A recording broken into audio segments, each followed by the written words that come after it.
बच्चे Kuche note driver को थमाए और लड़खड़ाते कदमों से अपने छोटे से जिम के बाहर रखी टूटी फूटी कुर्सी पर थम से बैठ गया।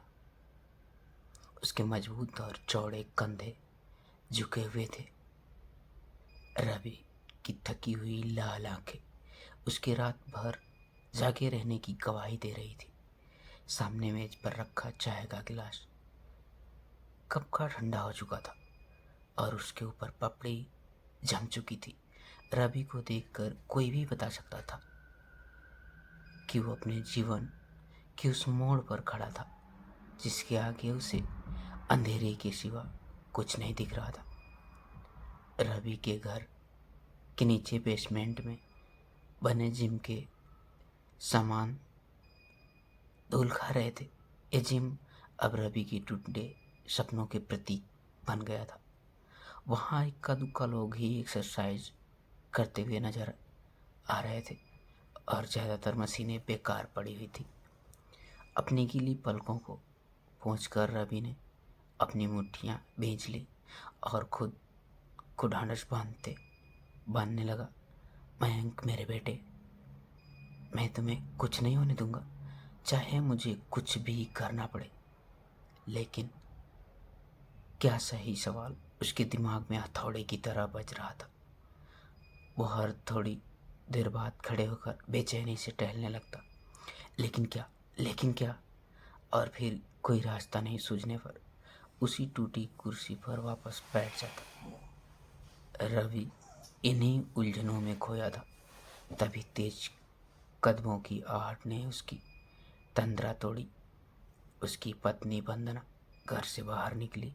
उसके हाथ में एक फाइल थी और वो उसके बेचैन हाव भाव से लग रहा था कि वह किसी ज्वालामुखी की तरह फटने के लिए तैयार है। रवि ने मयंक को मेडिकल फाइल देखो, वंदना ने फाइल रवि के सामने पटकते हुए कहा। उसकी आवाज़ में गुस्सा नहीं, एक बर्फीली नफरत थी।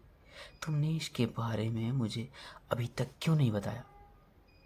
रवि ने फाइल उठाया। उसकी उंगलियां कांप रही थी। उसने फाइल पलटी। डॉक्टर ने प्रिस्क्रिप्शन में लिखा था कि उनके 6 साल के बेटे मयंक को तुरंत अस्पताल में भर्ती करना होगा।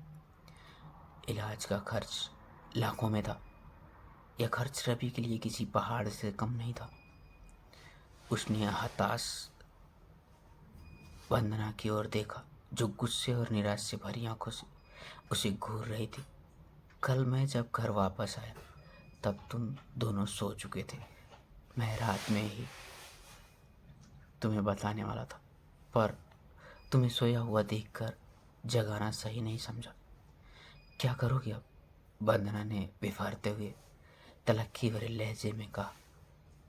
जिम तो ऐसे भी घाटे में है, अब बेटे को कैसे बचाओगे?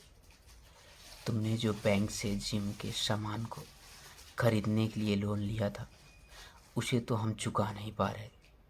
और अब ये उसकी बात पूरी होते होते उसका गला भर आया, लेकिन आंसू नहीं बहे। उसकी आंखों में आंसुओं की जगह गुस्सा था। ना जाने किस घड़ी में मैंने तुमसे शादी की थी। मैंने एमए हिंदी में गोल्ड मेडल इसलिए नहीं जीता था कि एक टूटे फूटे जिम के बाहर बैठकर तुम्हारी नाकामी का तमाशा देखूं। मेरी सहेलियां कोई लंदन घूम रही थी, कोई यूरोप, और मैं पिछले 6 साल से इस सीलन भरी जिंदगी में सड़ रही हूँ। बदनाम की सांसें चढ़ रही थी। सोचा था उस गांव की गरीबी से निकलकर लखनऊ आऊंगी तो जिंदगी बदल जाएगी, पर मुझे क्या पता था कि मैं एक गरीबी से निकलकर दूसरी इससे भी बड़ी गरीबी में फंस जाऊंगी।